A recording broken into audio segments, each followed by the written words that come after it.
Modding my 2023 Tesla Model 3, Part 7. So for the Tesla Model 3s and Ys, the infotainment center has always been right here in the middle, leaving the rest of the dash completely free of clutter. And in traditional cars, the gauge cluster is always right here in front of the steering wheel. Don't get me wrong, I love the simplicity, but to be honest, I really miss the infotainment right in front of me while I'm driving. So let's add a 9-inch screen right there. This is the 9-inch CarPlay screen for the Model 3 and Model Y from a company called Hansshow. Inside the box, you get the screen itself.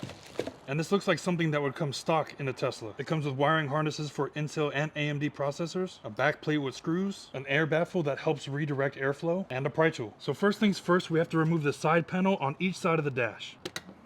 And before I remove the dash, I went ahead and test fit the screen first. So it's exactly where I want it to be. Now let's go ahead and pry up the dash, lift it up, and pull it out. Go ahead and set this aside for now. Now let's go ahead and connect the wiring. For this, I'm going to be using the AMD Ryzen harness. And for this, we're going to have to remove the panel underneath the glove compartment and these two side panels. Peel back the weather strip and gain access to the harness. So the wiring is actually super simple. This ties in right here with the white plug, and the blue plug plugs in right here.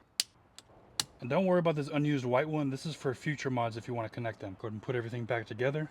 Now let's attach the 9-inch screen to the dash. For my 2023 Tesla Model 3, I found that setting the screen at 33 notches is perfect center. Once you have the holes aligned, go ahead and feed the wire through. You take this bracket and you feed it all the way down. Once you have it touching the bottom of the dash, go ahead and screw it in with these screws. And all we have to do now is install the dash back in. The last but most important thing is to connect the power and run the wire across the dash, making sure when you reinstall the cover, the wire doesn't get pinched by these clamps. And add this air baffle right behind the screen to redirect the airflow. Last but not least, let's go ahead and turn it on.